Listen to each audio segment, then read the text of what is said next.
Hello students, you most welcome. ये ratio important topic के एक एक टाइप हम कवर करेंगे और ये इस टॉपिक का पहला टाइप है। यदि 2a equal to 3b, 4b equal to 5c हो तो a रेशियो c का वैल्यू निकालना है। यहाँ पर हमें इक्वेशन दी है, आप पहले इसको लिखो।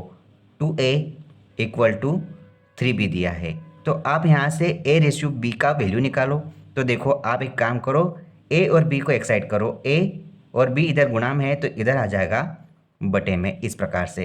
इधर क्या बच गया? 3। अब ध्यान से देखो, इधर 2 गुणा में है, इधर आ जाएगा भाग में, इस प्रकार से। और आगे क्या कहा है? 4b equal to 5c। अब यहाँ पर आप समझो, यहाँ पर आप b और c की वैल्यू निकालो। c इधर आप बटे में ले आओ तो इधर क्या रह जाएगा? 5 डिवाइड बाई इधर 4 आ जाएगा। तो आप यहाँ पर देखो, a और b का जो रेशियो, मतलब इनकी वैल्यू 3 और 2 है, यहाँ पर b और c का वैल्यू 5 और 4 है। तो आप इसको दो अप्रोच से बना सकते हैं। पहला तरीका, आप यहाँ पर ये देखो, आप यहाँ पर लिखो a ratio b ratio c। अब पहले इसका मान आप पुट करो। यहाँ पर देखो, a का वैल्यू 3 रेशियो b का वैल्यू 2। ठीक है। अब आप समझो, यहाँ पर b का वैल्यू कितना? 5। इसके नीचे लिखो आप, यहाँ पे आपने लिखा और रेशियो आप लगाओ। यहाँ पर c का 4 आ गया वैल्यू, यहाँ लिखो। अब आप ध्यान से देख रहे होंगे तो आप इस बात को समझो कि यहाँ पर एक स्पेस खाली है, इस रेशियो के बाद एक स्पेस खाली है, और यहाँ पर इस रेशियो के बाद ये स्पेस खाली है। तो ये जो स्पेस है, इसको भरने के लिए जो भी नंबर या डिजिट रहेगा वो आप यहाँ पर इस तरफ प्लेस करेंगे। यहाँ पर जो स्पेस खाली है, इसके पास जो डिजिट है, इसको आप यहाँ पर प्लेस करोगे। अब बस आप इसका मल्टीप्लाई करो, आपका आंसर आ गया। देखो, 5 दिया 15 रेशियो 2 पंजे 10 रेशियो 4 दूना 8। यही आपका आंसर है। क्या आप जानते हैं कि ये और भी सरल हो सकता है? मतलब एक ही टेबल से तीनों कटना चाहिए। कट रहे हैं क्या? 2 की टेबल से अगर काटेंगे तो 15 नहीं कटेगा, और 3 की टेबल से काटेंगे तो यहाँ पर ये भी नहीं कटेगा और ये भी नहीं कटेगा। 5 की टेबल से काटते हैं तो ये कट जाएगा, ये नहीं कटेगा। मतलब कि यही इसका ratio a ratio b ratio c का वैल्यू है। अगर आप यहाँ पर a रेशियो c वैल्यू आप बताओगे तो यहाँ पर a का वैल्यू क्या है? 15, और यहाँ पर c का वैल्यू क्या है? 8। तो आपका आंसर क्या है? 15 रेशियो 8, मतलब ऑप्शन बी राइट आंसर है। अब इसको मैं दूसरे तरीके से भी बता सकता हूँ। देखो, यहाँ पर ये तो एक तरीका कंप्लीट हुआ। अब दूसरा तरीका आप शॉर्ट में समझो। यहाँ पर a रेशियो b का वैल्यू कितना दिया है? 3 रेशियो 2, और यहाँ पर b रेशियो c का वैल्यू यहाँ पर दिया है, b रेशियो c का वैल्यू 5 रेशियो 4। अब आप ध्यान से देखो, यहाँ पर b का वैल्यू 2 है और यहाँ पर b का वैल्यू 5 है, तो b का वैल्यू तो बराबर होना चाहिए, है ना? तो हम यहाँ पर एक काम करते हैं, इन दोनों को बराबर करते हैं। तो हम यहाँ पर 5 का गुणा करेंगे तो ये बन जाएगा 10, और यहाँ आप 2 का गुणा करेंगे तो ये बन गया 10। मतलब b का वैल्यू यहाँ पर 10 हो गया, यहाँ पर भी 10 हो गया। लेकिन बात यह है कि आपने जब यहाँ पर 5 का मल्टीप्लाई किया तो आपने सिर्फ यहाँ है क्यों किया? आपको पूरी भिन्न में करना है, तो आप 5 का मल्टीप्लाई यहाँ भी करोगे। ठीक है, तब जाकर आप कह सकते हो कि 5 दिया 15 रेशियो ये 10 हो गया। इसी प्रकार यहाँ पर आपने आंसर में 2 का मल्टीप्लाई किया है, जो कि गलत है। आपको पूरी भिन्न में 2 का मल्टीप्लाई करना पड़ेगा। मतलब आप कह सकते हैं कि b का वैल्यू यहाँ पर 10 है, उसी प्रकार यहाँ पर ये 8 हो जाएगा। तो आप यहाँ देखो, क्वेश्चन ने पूछा a रेशियो c, तो a का वैल्यू कितना आ गया?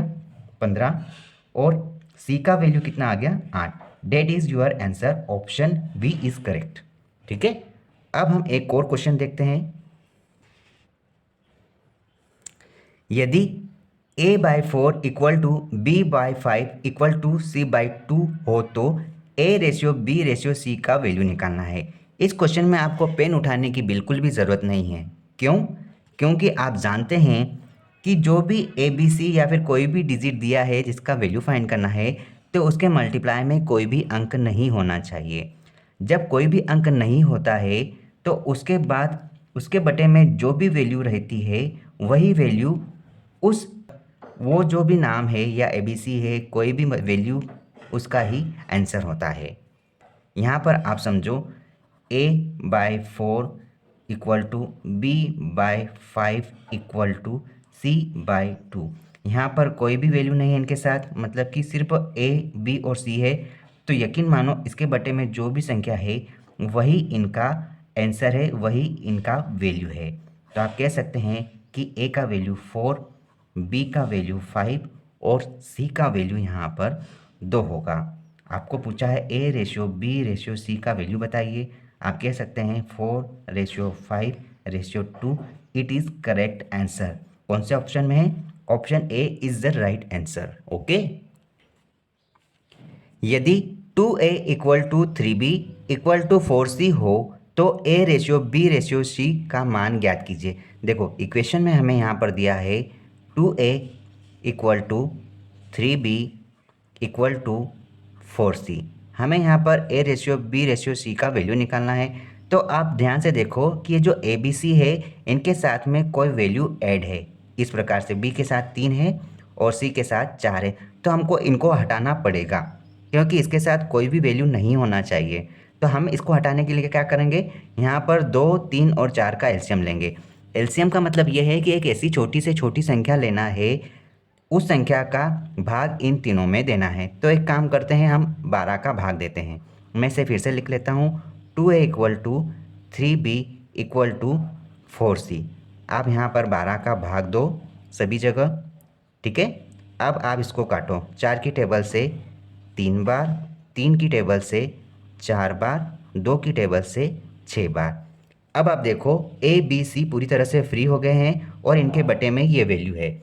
इनको आप अच्छे से लिखो, ए के बटे में 6, बी के बटे में यहाँ पर 4 और सी के बटे में यहाँ पर 3 वैल्यू है। तो आप कह सकते हैं कि यहाँ पर ए की वैल्यू 6, बी की वैल्यू 4 और सी की वैल्यू 3 है, जो अभी हमने पिछले सवाल में समझी है।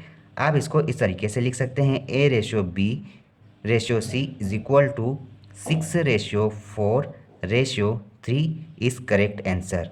मतलब हमारा सही आंसर है 6/4/3 is correct answer, option C.